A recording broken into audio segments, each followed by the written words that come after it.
네, 저희 드디어 마지막 5과목 자율관리 및 관세 벌칙 시작하겠습니다. 자, 여기 우리 관세 벌칙 파트는 조금 재밌어요. 나름대로 재밌는 부분이니까 저희 끝까지 마지막 1시간 잘 따라와 주시면 좋을 것 같습니다. 자, 첫 번째 자율관리 보세구역입니다. 자, 보세구역은 세관이 관리하는 공간인데 이 보세구역이 너무 많아서 세관이 모두 관리할 수 없는 거예요. 그렇기 때문에 자율적으로 관리할 수 있는 보세구역을 만들었다 이렇게 보시면 되는데요. 자, 보세구역 중 물품의 관리 및 세관 감시에 지장이 없다고 인정하여 관세청장이 정하는 바에 따라 세관장이 지정하는 보세구역인 자율관리 보세구역에 장치한 물품은 보세구역에 물품을 반출입할 때 세관 공무원의 참여와 관세법에 따른 절차 중 관세청장이 정하는 절차를 생략한다. 그러니까 자율관리 보세구역에서는 많은 혜택을 준다라고 보시면 돼요. 자, 그럼 당연히 요건이 있겠죠. 되려면 첫 번째, 자율관리 보세구역은 크게 일반 자율관리 보세구역과 우수 자율관리 보세구역으로 나뉘어 있어요. 자, 보세사를 필수적으로 채용을 해야 됩니다. 두 번째, 실시간 물품 관리가 가능한 전산 시스템을 구비하고 있어야 되고 법규 수행 능력이 우수한 업체여야 돼요. 자, 두 번째, 마찬가지로 보세사를 채용하고 실시간 물품 관리가 필요한 전산 시스템 구비해야 된다. 여기까지는 동일합니다. 디귿까지도 일치해 어느 정도. 법규 수행 능력 우수업체가 아니라 수출입 안전관리 우수업체, 즉 AO 업체여야 된다라는 거예요. 자, 여기는 추가되는 겁니다. 자, 보세공장의 경우 보세공장 운영에 관한 고시에 따른 별도의 요건을 갖추어야 하고 기업 자원관리 시스템인 ERP 시스템이나 업무처리 시스템에 세관이 볼 수 있도록 화면을 제공하거나 그 열람 권한을 제공하여야 합니다. 자, 그래서 자율관리 보세구역에 지정을 받으면 어떠한 혜택을 받을 수 있느냐 보면 첫 번째, 일반 자율관리 보세구역의 경우 다음의 절차 또는 업무입니다. 자, 첫 번째, 다음 법률에 따른 의무사항을 이행하기 위한 표시 작업의 경우 보수작업 신청을 생략할 수 있습니다. 자, 식품 등의 표시 광고에 관한 법률, 의료기기, 약사, 화장품, 전기용품 및 생활용품 전파법 이러한 법률에 따른 표시 작업을 위한 보수 작업 신청이 생략된다라는 거예요. 자, 다만 다음의 어느 안에 해당하는 경우에는 이러한 법령에도 불구하고 보수 작업 신청을 승인을 신청해야 합니다. 자, 그 사유는 이렇게 A, B 두 가지 있는데요. 자, 물품의 원산지가 표시되어 있지 않은 경우로서 원산지가 기재된 스티커 등 표시물로 법률 조항에 따른 표시 작업을 하는 경우.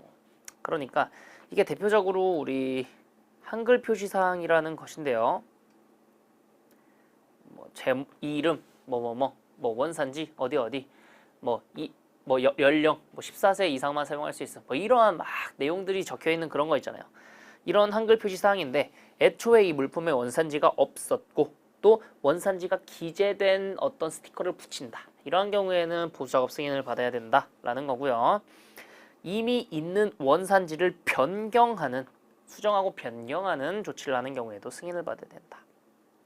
자, 그다음 벌크 화물의 저장 창고인 사일로 적입을 위한 포장 제거 작업 마찬가지 보수작업 신청 승인이 생략된다. 자, 사일로라는 것은 그러니까 창고라고 보시면 돼요. 약간 벌크 화물 창고라고 보시면 돼요. 원형 통 이렇게 보시면 돼요. 그래서 여기다가 이렇게 파이프 같은 거 연결해가지고 배랑 연결을 해서 이렇게 연결을 해서 그림을 못 그립니다. 배랑 연결을 해서 이렇게 바로 이제 곡물을 빨아가지고 여기다 창고에다가 쌓는 이런 것들을 이제 사일로라고 하는데 이러한 적입 작업을 위해서 뭔가 포장이 되어 있을 때 그러한 포장을 제거하는 작업도 생략이 되고요. 그다음 보세 화물에 대한 재고 조사와 보고 의무를 분기별 1회에서 연 1회로 완화하고 보세구역 운영 상황의 점검을 생략하고 장치 물품의 수입 신고 전 확인 승인 신청을 생략한다. 자, 수입 신고를 하기 전에 화주가 물품을 한번 확인할 수도 있어요. 대신 세관장의 승인을 받아야 합니다. 이때 이 승인을 생략한다. 자, 그렇다면 우수 자율관리 보세구역은 어떠한 혜택을 받느냐? 첫 번째, 위 일반 자율관리 보세구역이 받는 사항과 보세공장에 대한 특례 내용, 보세공장에 대한 이러한 내용, 보세공장과 관련된 혜택이 많은 것 같아요. 자, 내국물품에 대해서는 내국물품 장치 신고를 생략하고요. 내국 물품 같은 경우에는 보세 창고에 원칙적으로는 장치를 할 수 없어요. 외국 물품만 보세 창고에 장치를 할 수 있는데 세관장한테 미리 신고를 하고 내국 물품을 장치할 수 있는데 그 신고 절차 없이도 내국 물품을 장치할 수 있다라는 겁니다. 자, 그다음 보세사 부재 내용을 관리할 수 있는 이러한 것들을 갖춘 경우 보세사 업무대행 신고서 제출 생략. 자, 보세사가 잠시 자리를 비운 경우에는 2개월의 범위에서 보세사가 아닌 자들이 보세사 업무를 대행할 수 있어요. 다만 이렇게 사전에 보세사가 부재한 경우 이러한 것들에 대해서 미리 세관장한테 신고를 해야 됐는데 그 신고 절차를 생략한다라는 이야기입니다. 자율관리보세구역 혜택을 받으면 의무도 있겠죠. 어떤 의무가 있는지 보면 자, 운영인 등은 보세사가 아닌 자에게 보세사의 업무를 수행하게 해선 안 된다. 다만 다음이 모두를 충족하는 경우에는 2개월의 범위 내에서 보세사 업무를 수행할 수 있다. 방금 말씀드렸던 거죠. 자, 보세사가 업무를 수행할 수 없는 경우 그리고 그 보세사의 업무를 대행하기 위해서 뭔가 이제 업무 대행의 사유를 증명하는 서류랑 뭐 업무 대행자의 이러한 것들을 첨부해서 사전에 세관장한테 미리 제출을 해놨어야 하는 거예요. 자, 다만 부득이하게 뭐 그 전까지 못했다라면 그 사유가 발생한 날의 다음 날까지 그 신고서 제출해야 된다라는 겁니다. 이렇게가 하나고요. 자, 두 번째, 운영인 등은 해당 보세구역에 작업이 있을 때 보세사를 상주 근무하게 해야 하고 보세사를 채용, 해고, 교체하였을 때에는 즉시 통보해야 됩니다. 또 보세사가 업무를 수행할 수 없는 경우에는 2개월 이내에 다른 보세사를 채용해서 근무하게 해야 된다. 자, 이거랑 똑같은 거야. 2개월의 범위에서 수행할 수 없으니까 2개월의 범위에서 수행할 수 있고 그 기간을 초과하기 전에는 채용을 새로 해야 된다는 거예요. 또 그 자율관리 보세구역에서 생략되는 절차 등에 대해서는 보세사로 하여금 그 생략된 절차를 기록하고 관리하게 해야 하고요. 또 자율관리 보세구역에서 이루어지는 어떤 문제들에 대해서 세관 공무원의 자료 조구나 현장 확인을 요구하는 경우에는 협조를 해야 합니다. 자, 감독이면은 세관이 하겠죠. 세관이 자율관리 보세구역에 대한 감독입니다. 자, 첫 번째 자율점검. 자, 운영인은 회계 연도 종료 3개월이 지난 후 15일 이내에 자율관리 보세구역을 어떻게 잘 운영하고 있는지에 대해서 자체적으로 점검하고 그 자율점검표를 작성해서 세관장한테 제출합니다. 기간 잘 보세요. 기간. 자, 다만 운영인이 자율점검표를 보세구역 운영 상황 및 보세화물의 재고조사 결과와 함께 제출하려는 경우에는 자율점검표를 다음 해 2월 말까지 제출할 수 있다. 요거 둘이 비교해서 문제 잘 나옵니다.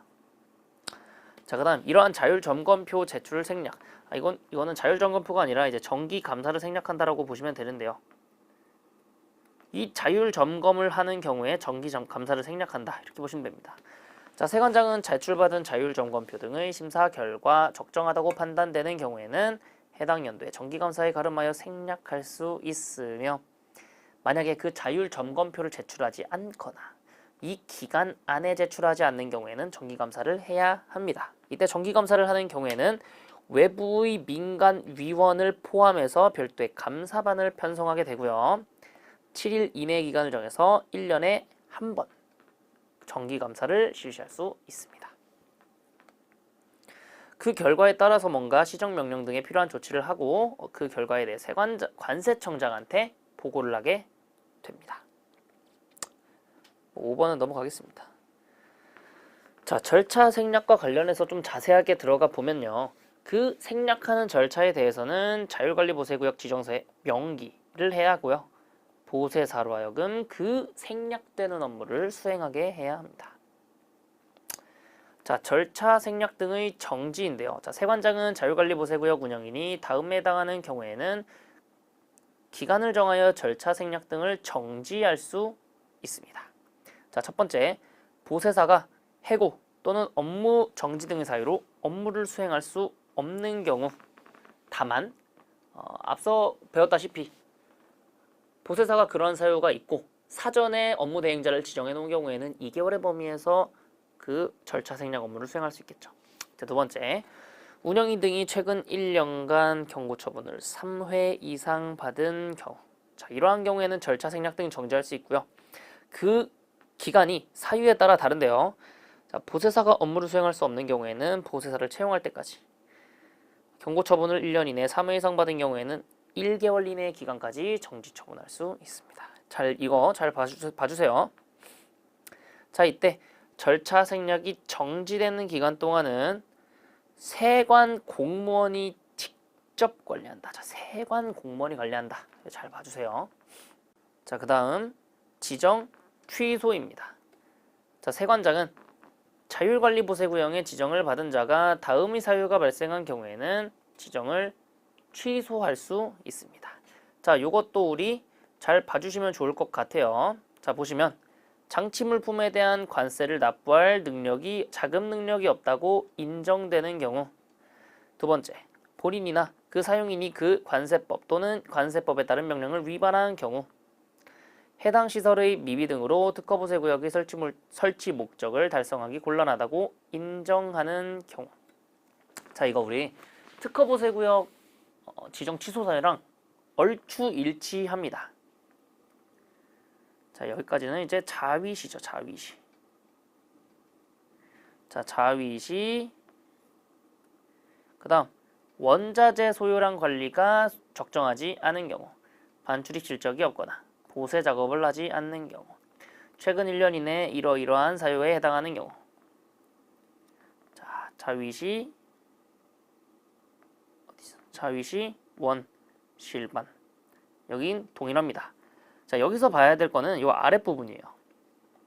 요 아랫부분이 중요한데, 자위시원 실관뿐만 아니라 자율관리보세구역은 보세사가 해고 또는 업무 정지 등의 사유로 업무를 수행할 수 없는 경우로서 2개월 이내의 기간까지 다른 보세사를 채용하지 않은 경우, 또는 지정 요건을 충족하지 않은 경우, 또는 보세 업무를 자율적으로 관리할 능력이 없거나 부적당하다고 세관장이 인정하는 경우. 자, 이거는 보세사, 보세화물,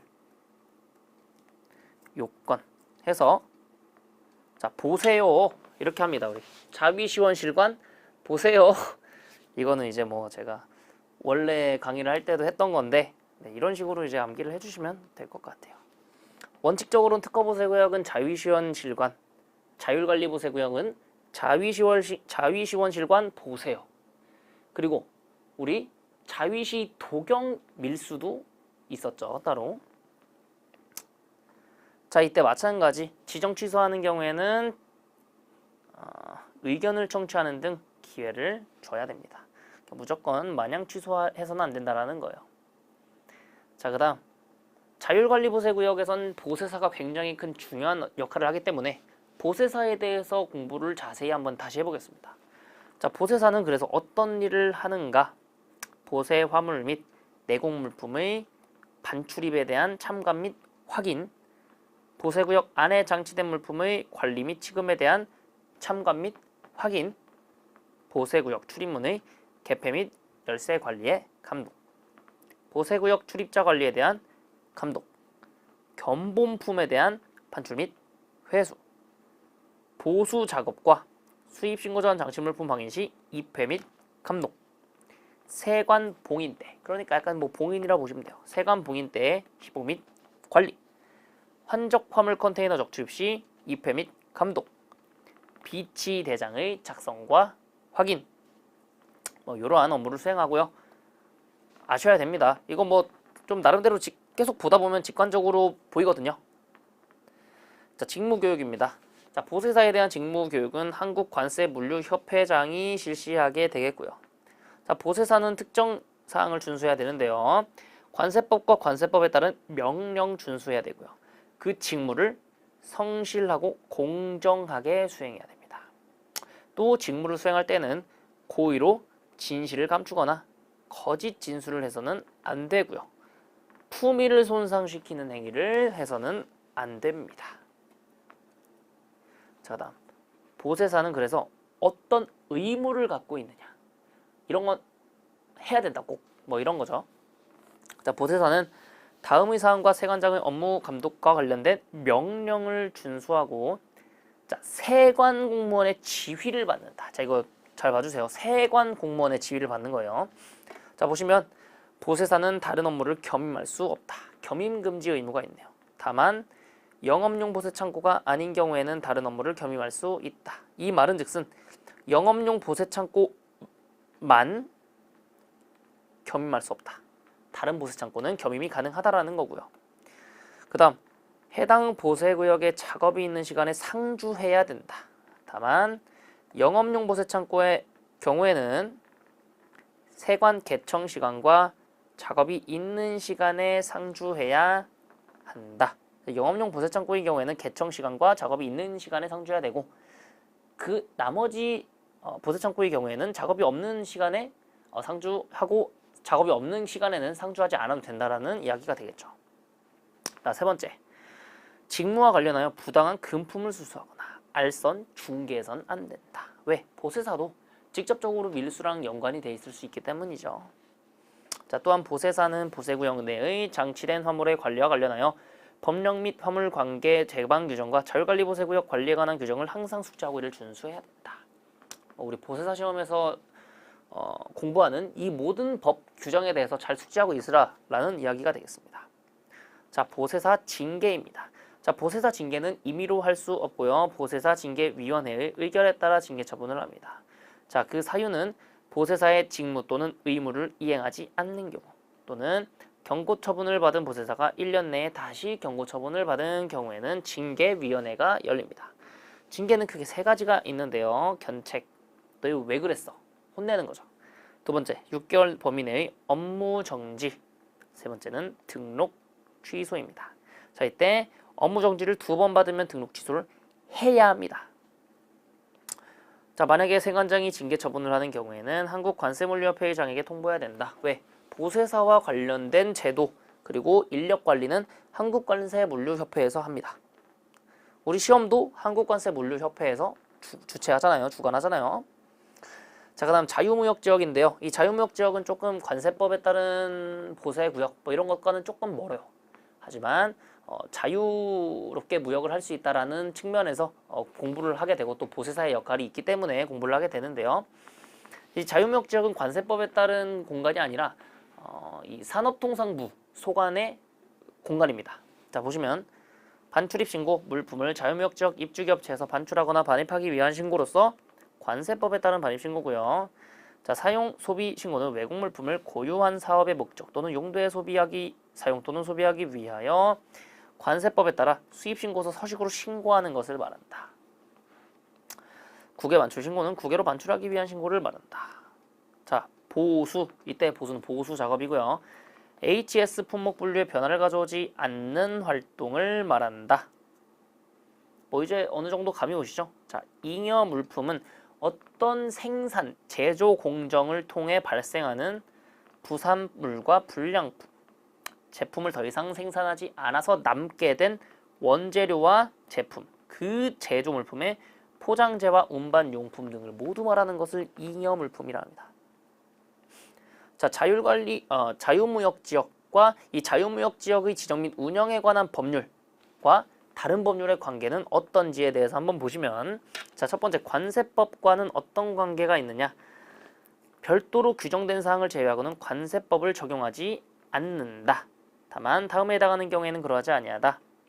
자, 이 말은 즉슨 자유무역지역의 지정 및 운영에 관한 법률에서 뭔가 규정을 하고 있어. 그러면 그 규정을 따라요. 근데 이 법에서 규정하지 않는 어떤 내용이 이 자유무역지역에서 벌어진다. 그러면 그건 관세법을 따른다라는 이야기입니다. 자, 다만 다음에 해당하는 경우는 그러하지 아니한다. 이러한 경우에는 관세법을 적용한다. 우선 적용한다라는 거예요. 자유무역지역에 통제시설이 설치되어 있지 않은 경우. 뭔가 무역을 위해서 통제할 수 있는 시설이 있어야 되는데 그게 없다라는 거고요. 두 번째, 입출항 및 하역 절차 등 통관을 위하여 필수적인 절차가 규정되어 있지 않은 경우. 통관을 해야 되는데 관련 법이 없어. 그럼 관세법을 적용한다. 자, 물품의 통관에 관하여 관세법을 적용하는 것이 입주기업체에 유리한 경우. 유리한 경우에는 관세법 먼저 적용할 수 있구나. 자, 여기가 재밌어요. 자, 외국인 투자 기업인데요.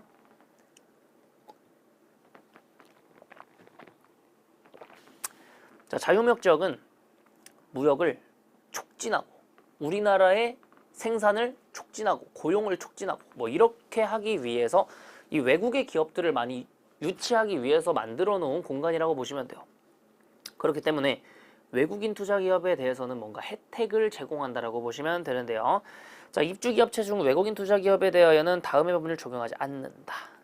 자, 고용상 연령 차별 금지 및 고령자 고용 촉진에 관한 법률.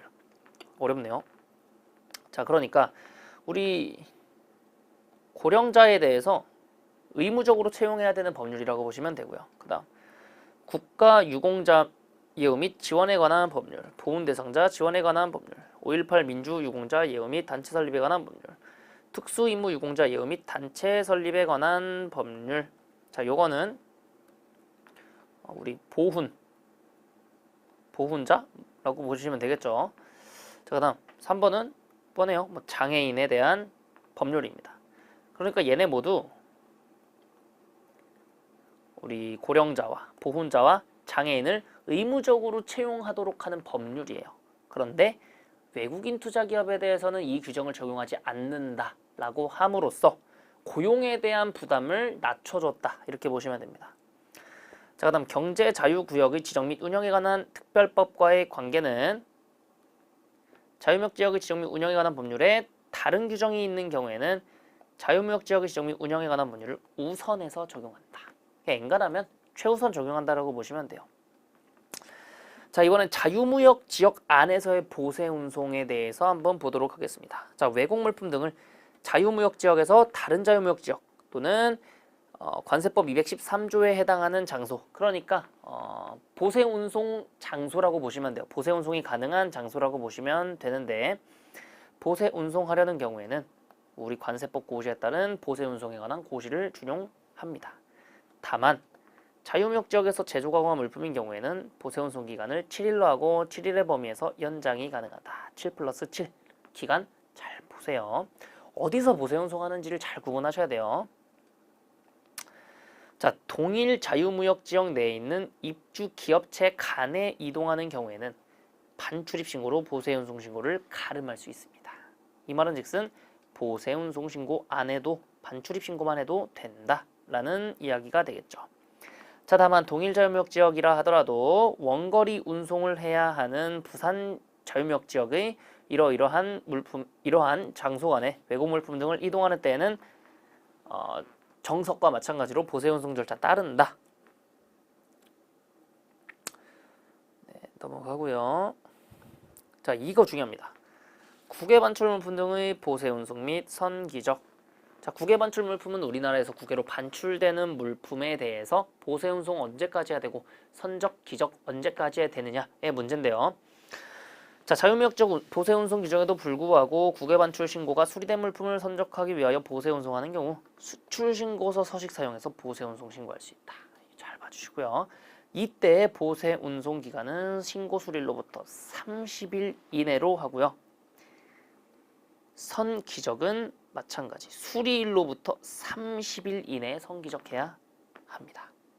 자, 이때 뭐 이제 재해나 선기적 일정 변경 등의 불기한 사유가 있는 경우 6개월의 범위에서 그 기간 연장할 수도 있다. 자, 만약에 30일 이내에 선적 또는 기적되지 않은 경우에는 자유무역지역으로 그 물품을 재반입해야 되고요. 그 국외 반출 신고를 취소하는 등 필요한 조치를 취하게 됩니다. 자, 자유무역지역에 입주 계약을 해서 입주를 했어요. 그래서 이제 뭐 물품도 만들고 이렇게 해서 국내로 가져오거나 아까처럼 국외 반출 신고해서 나가거나 수출 신고해서 나가거나 이렇게 되는 건데, 이 입주 기업체의 계약을 해지하는 경우가 있어요. 자, 이건 의무적 해지랑 필요적 해지로 나뉘는데, 의무적 해지는 반드시 계약을 해지해야 되는 상황이에요. 자, 이유는 부정한 방법으로 입주 계약을 체결한 경우 계약 해지한다. 자, 부정, 거짓 이런 거는 무조건 취소, 해제 뭐 이런 사유예요. 무조건. 자, 그다음 필요적 해지. 다음에 해당하는 경우 해지할 수 있다. 해지할 수 있다. 자, 입주 자격을 상실했다. 입주 계약을 체결할 때 계약한 사업 외의 사업을 냈다. 체결할 때 부여된 조건을 이행하지 않았다. 입주 계약 결격 사유에 해당하게 됐다. 자, 이때 입주 계약의 결격 사유는 특허보세 구역의 운영인의 결격 사유랑은 조금은 다르지만 뭐 비슷하다고 보시면 됩니다. 자, 그다음에 폐업한 경우. 자, 다만 1, 3의 경우 관리권자가 시정을 명한 경우에는 산업통상부령으로 정하는 기간에는 이를 이행한 때에는 그러하지 아니한다. 자, 입주 자격 상실하고 조건을 이행하지 않았어. 이때 시정 명령을 하고 특정 기간 안에 이거를 보완하는 경우에는 해지하지 않는다라는 이야기가 되겠죠. 자, 만약에 입주 계약이 해지되는 경우에는 잡무 처리 업무를 제외하고는 그 사업을 즉시 중지해야 됩니다. 잡무는 좀 남아있는 일들, 뭐 남은 일은 끝까지 해야죠. 자, 그다음 해지에 대한 조치입니다. 자, 입주 계약이 해지된 차는 관세 영역에서 자유무역 지역 안으로 공급한 물품의 종류 및 수량 등을 고려하여 6개월의 범위에서 자유무역 지역 밖으로 반출하거나 다른 입주업체에 양도해야 됩니다. 자, 이거 우리 특허보세구역과 똑같아요. 특허보세구역 특허 효력의 정지, 뭐 특허가 취소됐을 때의 뭐 조치 했을 때 6개월의 범위에서는 특허가 있는 것으로 보았었죠. 또 마찬가지로 자유무역 지역 밖으로 또는 특허보세구역 밖으로 물품을 반출하거나 다른 입주업체 또는 다른 특허보세구역으로 물품을 양도해야 된다라는 규정이 있습니다. 자, 그다음 지금 자유무역 지역은 물품뿐만 아니라 뭐 이런 공장, 토지 있을 수 있어요. 자, 이러한 경우에는 다른 입주기업체나 입주 자격이 있는 제3자한테 양도를 해야 합니다. 자, 다음에 해당하는 경우에는 해당 토지와 공장 등을 처분해야 되는데요. 그 정해진 기간까지 양도가 되지 않은 경우, 공장 설립 등의 완료 신고 전에 입주 계약이 해지된 경우, 그러니까 짓고 있었어. 그러니까 짓고 있었는데 입주 계약이 해지된 거야. 이거 완성되면 쓸라 했는데, 자, 이런 경우에는 처분해야 되고요. 사업 개시 신고 전에 입주 계약이 해지된 경우, 이거 마찬가지입니다. 자, 그다음 법규 수행 능력이라는 게 있어요. 우리 앞에서 공부할 때 계속 법규 수행 능력 평가가 우수한 업체 계속 나왔죠. 이거요. 법규 수행 능력 측정 평가는 모범생을 가려내는 거라고 보시면 돼요. 모범생한테는 혜택을 주고 모범생이 아닌 애한테는 평범한 규제를 한다. 이렇게 보시면 되는데, 자, 법규 수행 능력이란 수출입 물류업체가 관세법규 등에서 정한 사항을 준수한 정도를 측정한 점수를 의미합니다. 자, 그래서 이 법규 수행 능력을 어떻게 측정을 하느냐? 서면 점검을 원칙으로 합니다. 서면 점검은 종이로 한다라는 거죠. 자, 다만 수출입 물류업체의 업무 특성상 현지 점검 필요성이 있다고 판단되는 때에는 7개월 이내의 기간을 정하여 현지 점검도 실시할 수 있습니다. 자, 이때 현지 점검 또는 서면 점검을 하는 경우에는 수출입 물류업체에게 추가적인 자료의 제출을 요구하거나 질문 등을 할 수 있습니다.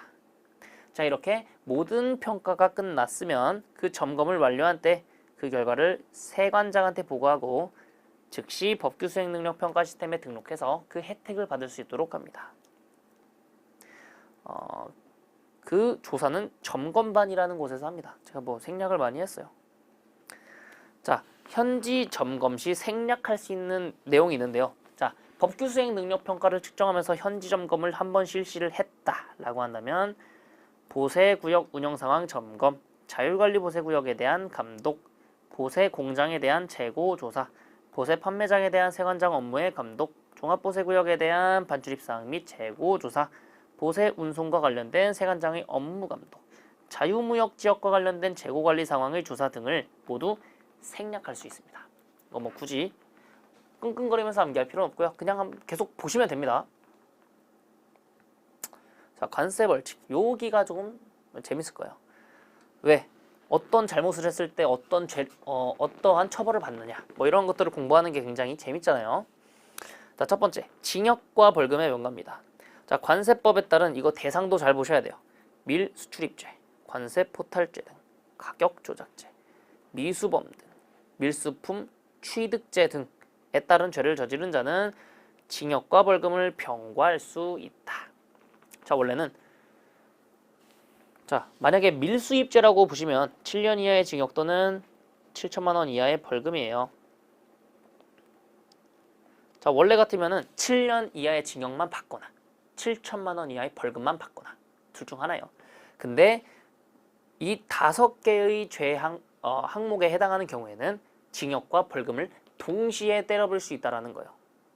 다음, 형법 적용의 일부 배제. 자, 관세법에 따른 벌칙을 위반되는 행위를 한 자에게는 형법 중 벌금 경합에 관한 제한 가중 규정을 적용하지 않습니다. 자, 벌금 경합에 관한 제한 가중 규정이라 하면 우리 형법에서는 벌금의 가중치를 제한하고 있어요. 예를 들어서 내가 하나의 범죄를 저질렀는데 그게 여러 개의 범죄 사실에 해당하는 거예요. 따라서 5천만 원의 벌금, 2천만 원의 벌금, 1,500만 원의 벌금, 500만 원의 벌금에 해당한다라고 쳤을 때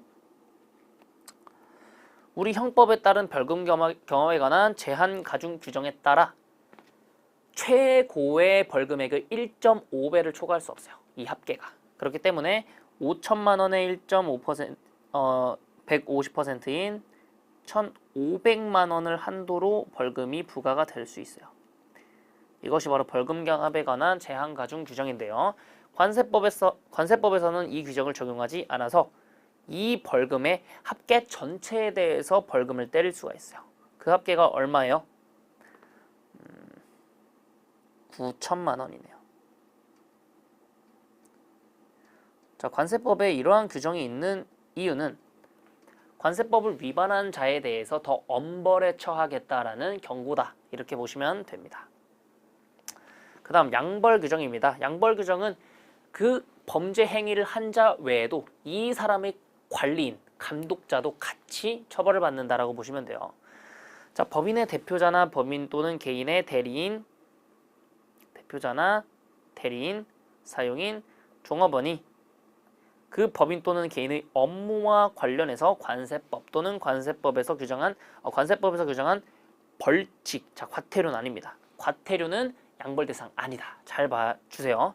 벌칙에 해당하는 위반 행위를 하면 그 행위자를 벌하는 것 외에 법인 또는 개인에게도 해당 조문의 벌금형을 과한다. 자, 7천만 원의 벌금이 행위자한테 과해졌으면 그 행위자를 고용한 법인도 7천만 원의 벌금이 부과된다라는 거예요. 다만 법인 또는 개인이 그 위반 행위를 방지하기 위하여 해당 업무에 관하여 상당한 주의와 감독을 게을리하지 아니한 경우, 그러니까 밀수를 방지하기 위해서 밀수와 관련된 주기적으로 교육을 한다던가 뭐 하지 말라고 계속 언지를 줬다라던가, 자, 이러한 경우에는 양벌 규정이 적용이 되지 않는다라는 겁니다. 자, 양벌 규정이 적용되는 개인은 다음에 해당하는 사람으로 한정하는데요. 특허보세구역 또는 종합보세사업장의 운영인, 수출 수입 또는 반송을 업으로 하는 사람, 화주라고 할 수 있겠고요. 뭐 보세운송업자라고 할 수 있겠죠. 관세사, 국장 안에서 물품 및 용역의 공급을 업으로 하는 사람, 전자문서 중개사업자, 이렇게 5개, 딱 5개입니다. 5개에 해당하는 개인만 양벌 규정이 적용된다. 자, 그리고 관세, 질서벌, 관세,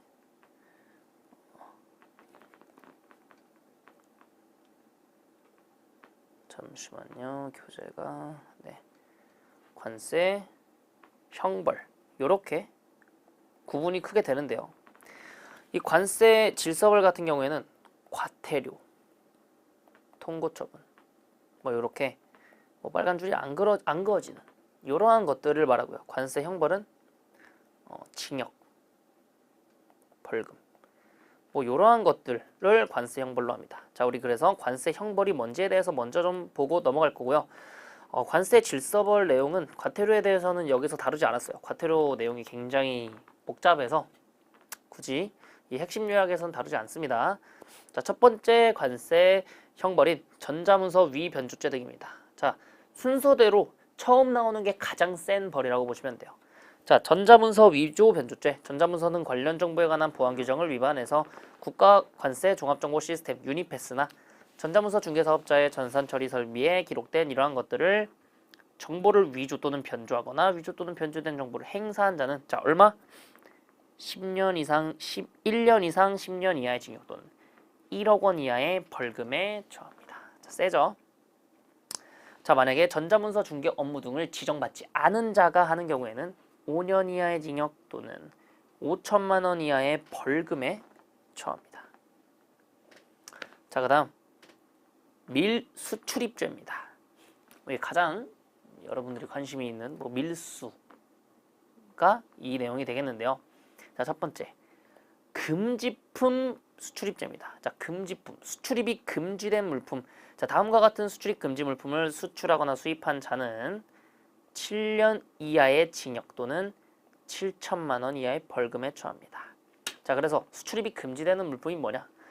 헌법 질서를 문란하게 하거나 공공의 안녕 질서 또는 풍속을 해치는 서적, 책, 간행물, 도화, 영화, 음반, 비디오, 물, 조각물, 이에 준하는 물품, 약간 체제 선전 영상 이런 거라고 생각하시면 됩니다. 자, 그다음 정부의 기밀을 누설하거나 첩보 활동에 사용되는 물품, 007, 간첩 이런 겁니다. 자, 화폐, 채권, 그 밖에 유가증권이 아니라 그 유가증권의 위조품, 변조품, 모조품은 수출입이 금지된다. 자, 그다음 수출입 금지 물품이 아니라 일반 물품을 밀수하는 경우에는 5년 이하의 징역 또는 관세액의 10배와 물품 원가 중 높은 금액 이하에 상당하는 벌금에 처합니다. 자, 이때 밀수입죄에 해당하는 것은 수입신고를 하지 않고 물품을 수입한 것뿐만 아니라 수입신고를 했으나 그 물품과 다른 물품으로 수입신고한 자도 밀수에 해당합니다.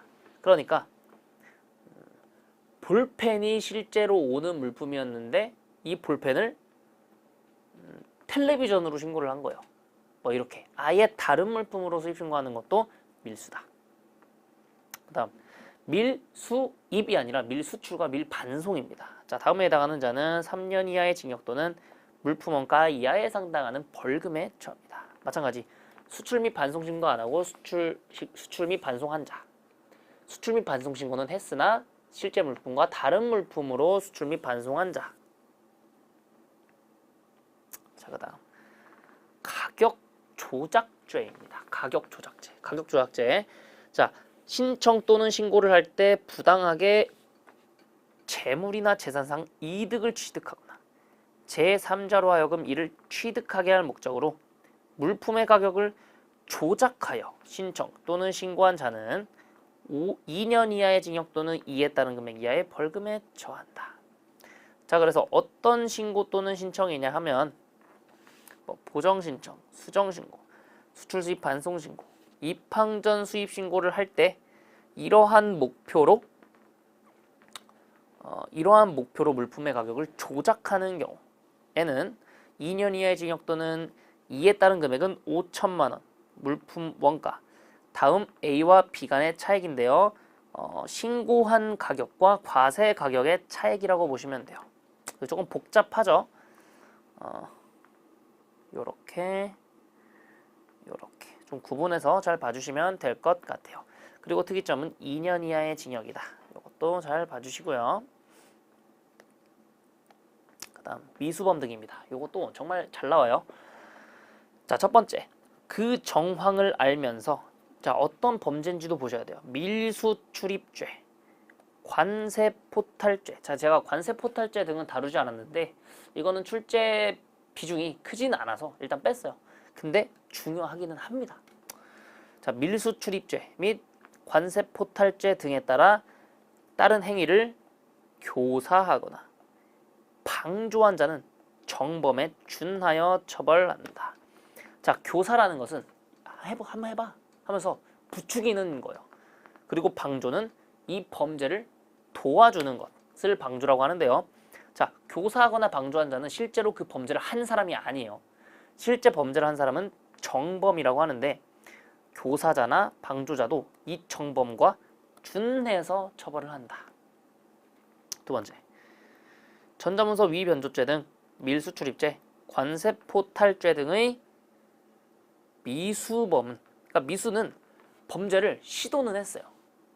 범죄를 시도는 했는데 뭔가 결과를 내지 못하거나 뭔가 끝끝내 원하는 결과까지 도달하지 못한 그런 경우인데, 미수범도 이 미수범은 그 행위를 한 자잖아요. 그렇기 때문에 본죄, 이 물품, 만약에 그 범죄가 저질러졌을 때 내가 받게 되는 죄와 동일하게 처벌한다.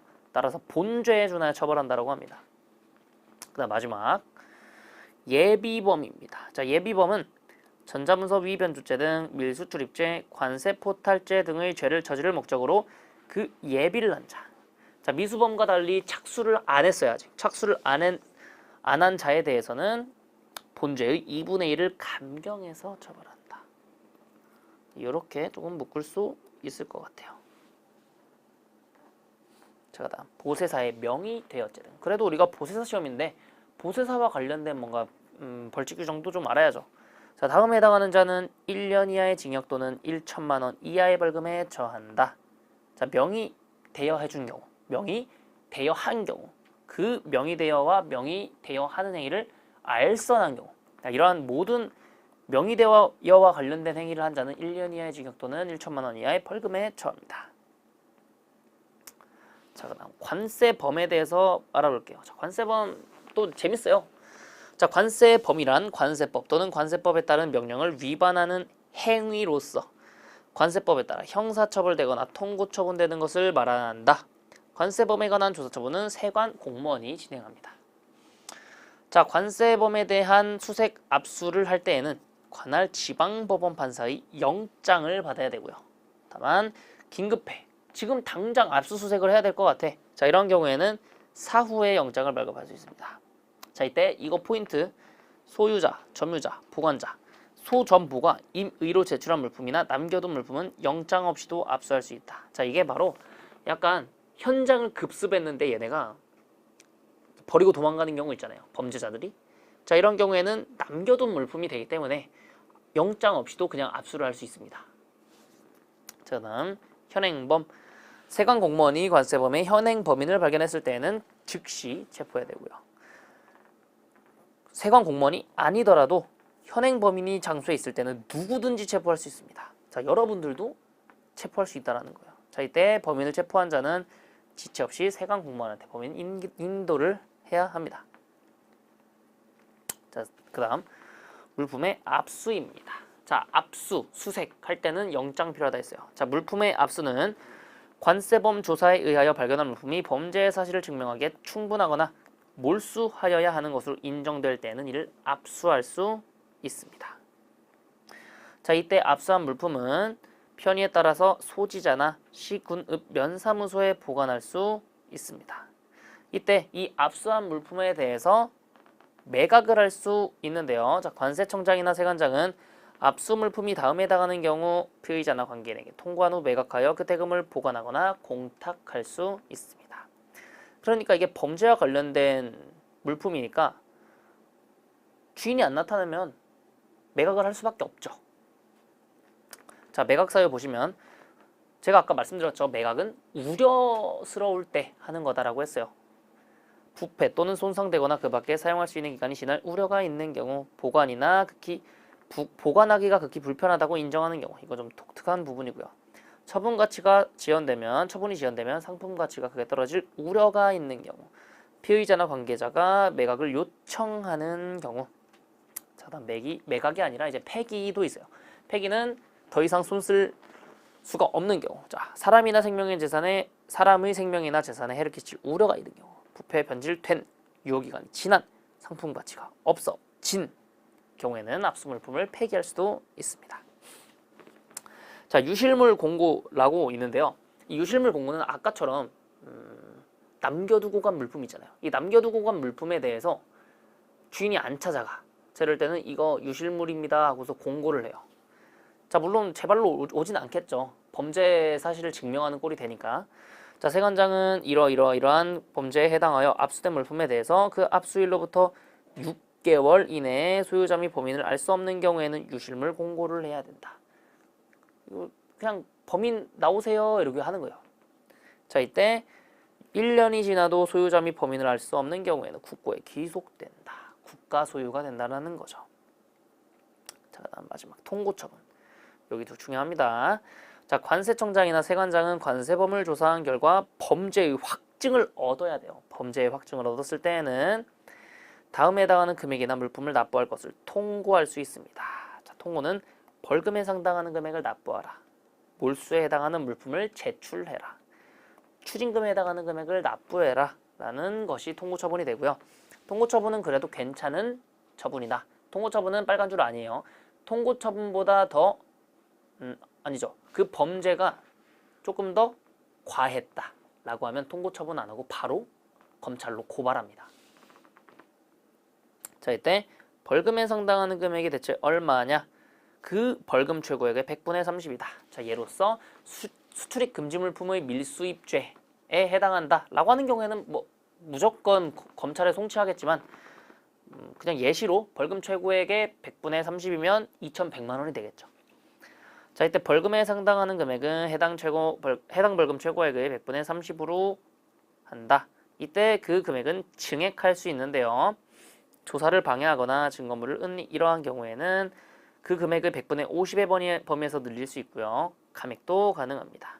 조사 중에 부족세액을 자진 납부하거나 심신미약자인 경우 이러한 경우에 마찬가지 100분의 50 범위에서 줄일 수 있습니다.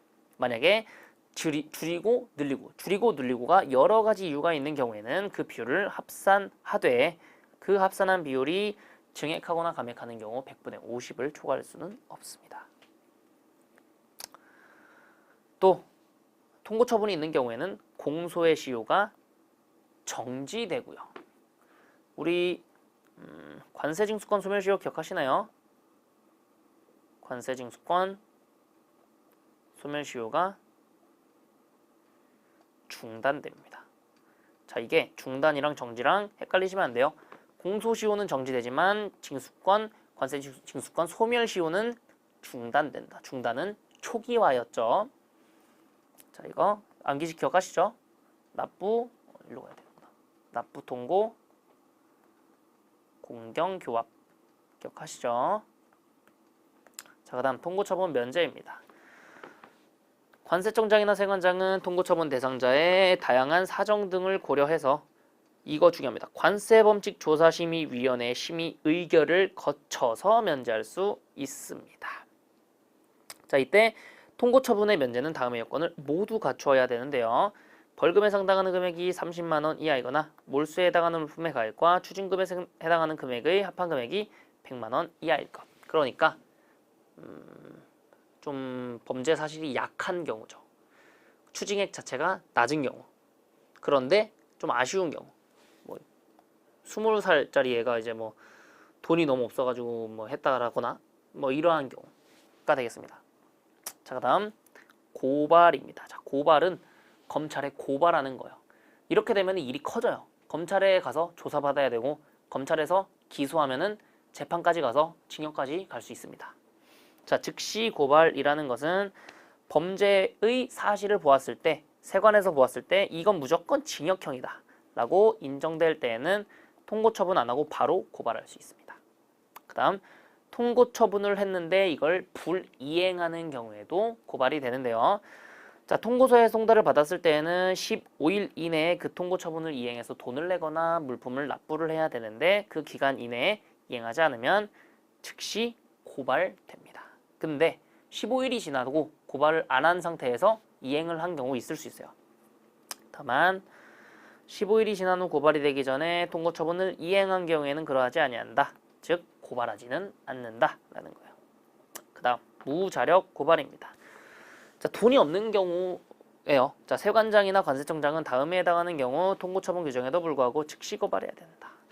통고를 이행할 수 있는 자금 능력이 없다고 인정되는 경우 조금 안타까운 상황이죠. 왜냐면은 통고처분은 돈을 내라고 하는 거잖아요. 근데 이제 고발을 해서 이제 뭐 징역형을 가거나 구치소를 가게 되면 하루에 10만 원 정도씩 까주는 게 있거든요. 그렇기 때문에 이제 몸으로 때우게 된다라고 보시면 됩니다. 자, 2번. 관세 범위 내 주소 및 거소가 분명하지 아니하거나 통고를 하기 곤란하다고 인정되는 경우, 그러니까 기타의 사유인 경우, 통고 처분을 할 수 없는 기타 사유인 경우에도 즉시 고발 가능하다. 자, 다음 일사부재리. 통고의 요지를 이행했을 때에는 동일 사건에 대해서 다시 처벌을 받지 않고요. 형사소송법을 준용합니다. 왜? 지금 이거 다 형법과 관련된 내용이잖아요. 이게 통고 처분할 이 범죄 사실에서 조금만 과해지면 형사소송 대상이 된다. 그렇기 때문에 특별한 규정이 있는 경우 제외하고 형사소송법 준용한다라고 규정하겠습니다. 자, 저희 오늘 이제 6강에 걸쳐서 우리 보세사 시험 핵심 요약 강의 끝났고요.